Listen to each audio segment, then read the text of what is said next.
Okay, thank you so much for joining us here at Professor Herman Manyora's channel. My name is Simon Irungu, your host here at The Big Question.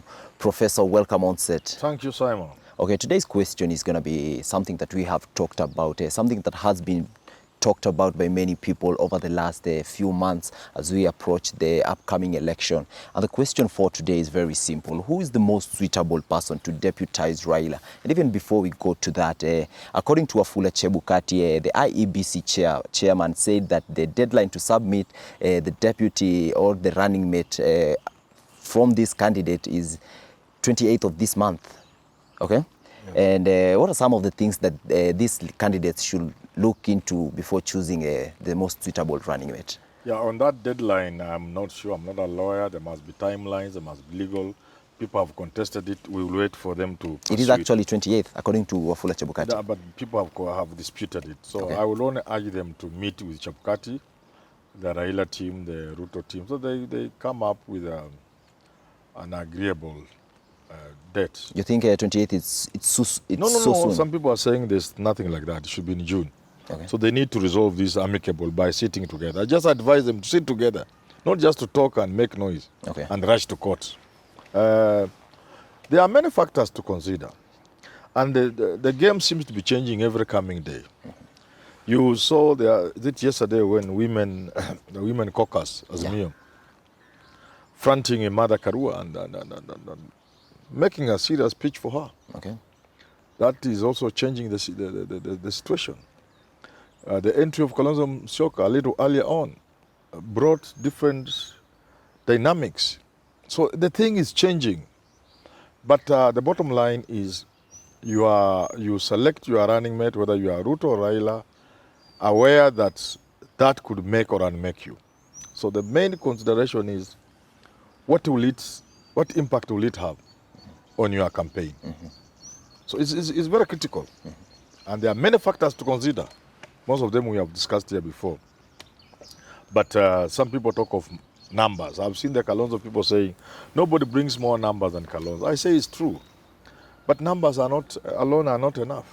Numbers constitute what we call the hardware of politics. There is the software of politics. Without the software, the numbers will take you nowhere. So Uhuru will put into consideration the software, Uhuru and Raila. But Kalonzo seems to be focused only on the hardware. That may not take you far. So there are many factors. Okay. Yeah. Okay, now people are saying that there is tension in Azimio as Kalonzo Musyoka presented himself and said, you know, I'm the right person to deputize the Raila. And he said that they have actually won 2 elections, that is 2013 and 2017 election. And the issue of deputy it's something to be discussed about, that he's the right person for the job. What do you think about He's that? Correct. Kalonzo is correct to think that he's the right person. Everybody will think they are the right. Mm-hmm. Even you, if you are there, you say you are the right person. But the overall good, the bigger picture must be put into consideration. As you push for yourself, you must know there's a bigger picture. Okay. And the bigger picture here is for Raila to become president of Azimio. So, however important you are, however big the numbers you bring, but there is overall picture, the overall intention, the overall strategy that Raila becomes president. That is what will dictate most of these things. Not necessarily that you feel you are the right person. Okay, from Mukamani, we have a young man by the name Alfred Mutua. Yes. He also came up and said, you know what, I'm very young and I'm also looking to, I should actually be nominated to be the running mate for Raila, saying that he has a track record, that he has something to show. What do you think about Alfred Mutua? Those who live among elephants, those from Taveta where there are elephants, you'll notice that when an elephant bull steps and leaves the foot mark or whatever, the young calf, the young bull comes and steps there to see if they can fit their foot there. You get it? So Mutua is okay. He's trying to test whether he's becoming a man, which is good. If you have a boy in the home, you want to see him showing signs that one day he'll be a man. Okay. So Mutua is quite in order. Okay, and the issue of Charity Ngilu and Kalonzo Musyoka, you know, Charity Ngilu, and it's clear right now, they had a dispute from 2013. I remember there was one time Sonko tried to you know, Bring them Sonko, together, to yeah. bring them together, telling them to shake hands. What seems to be the issue, and how is it going to affect the issue of Kalonzo Musyoka as far as the deputy position is concerned? These are senior leaders from Ukambani. Okay. Charity Ngilu and Kalonzo Musyoka. They are senior leaders. Of course, Kalonzo is senior most. But there is jostling for space. And this normally happens when the man who is supposed to be the senior most doesn't occupy the space effectively. So Alfred Mutua, Kivuta Kibwana, Ngilu are not the equals of Kalonzo Musyoka. But the fact that they are showing signs of being around and even threatening Kalonzo Musyoka here and there shows that Musyoka has not effectively occupied his throne. And if he continues like that, it will be like Mudavadi, who is supposed to be the king in Western. But he has allowed people to come around and they have dethroned him, and he has run out of the compound, out of the kingdom. Now, women leaders across the country came together and said that Mother Karua should be the person to deputize Raila. And we actually uploaded that video, and there was some positive feedback. People actually saying, yeah, it is time for a woman to deputize Raila. There's nothing with a woman deputizing Raila. But what I don't buy is the idea of there must be slots for women. I never buy that. And there are many reasons I have. Okay. I've always argued affirmative action is good. Women constitute at the very least half of this country. And you cannot ignore them in decision making in the running of this country. Actually, more than half. Yeah, but what I do not buy into is the idea that we must have slots, including running mate and deputy president for women now. This country requires the best men and the best women for every job we have. Not to reserve any job for any category of people. Not a woman, not a disabled, not a man, no. The very best. Because this country is yet to reach takeoff stage. Countries which have taken off and are in the outer space can afford the luxuries of these things they are talking about. We want to take this plane across the Atlantic, the Kenyan plane, to fly to America across the Atlantic, thousands of miles. We can only get the best pilot to do it. We cannot afford to argue about whether we want a woman or a man. You are being wheeled into a theater for a major surgery. It's of no consequence. You don't want to know whether it's a woman or a man, a Kikuyu or a Luo, black or white, Asian or green. No, you just want the best surgeon. That's where this country is. This country has been wheeled into a theater. We want the best surgeons around to work on the patient. It's not a question of women. No.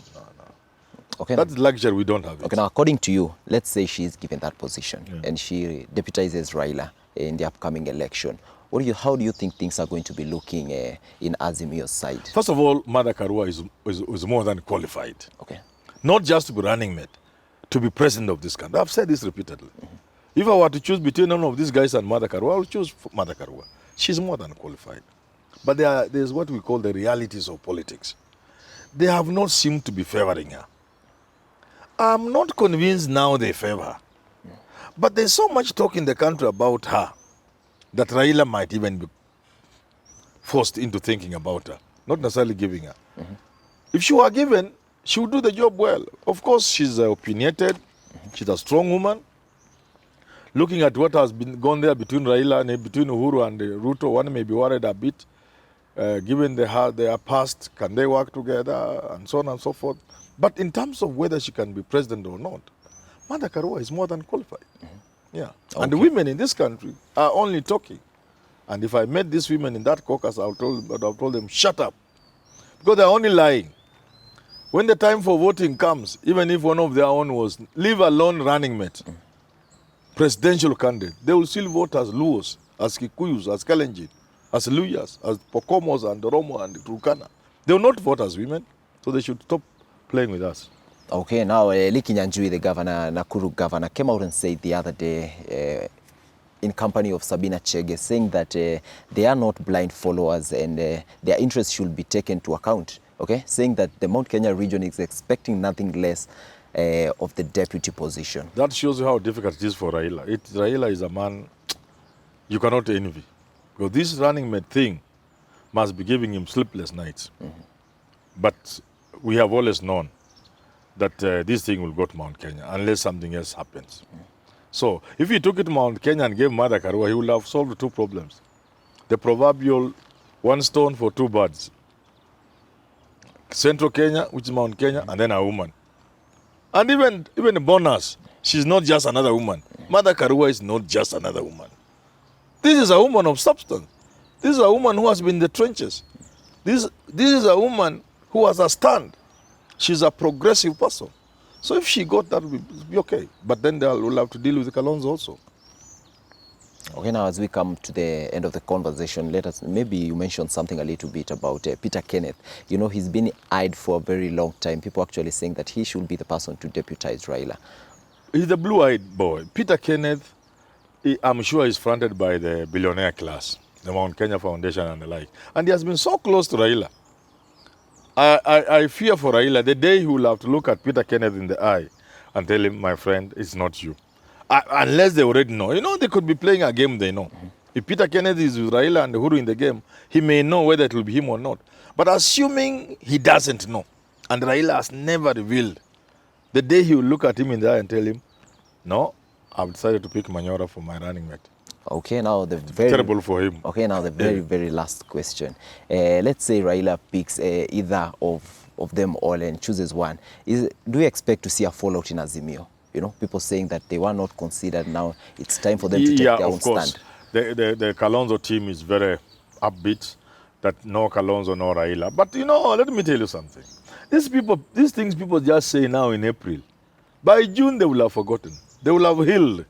Watakuwa wameingia gari wanaenda Mombasa wanasafiri first class. Hakuna shida. Watu wanapiga kelele this fallout in nominations. In a month or so they will have forgotten them. Those who will go independent will be most of the time they will be ignored. Yeah. These things, the reactions are the normal stages of pain when you lose an election. It's like losing a person in death. So you go through the stages of grief. So these are the very initial reactions of pain. You react, you reject, you say no, blah, blah, blah.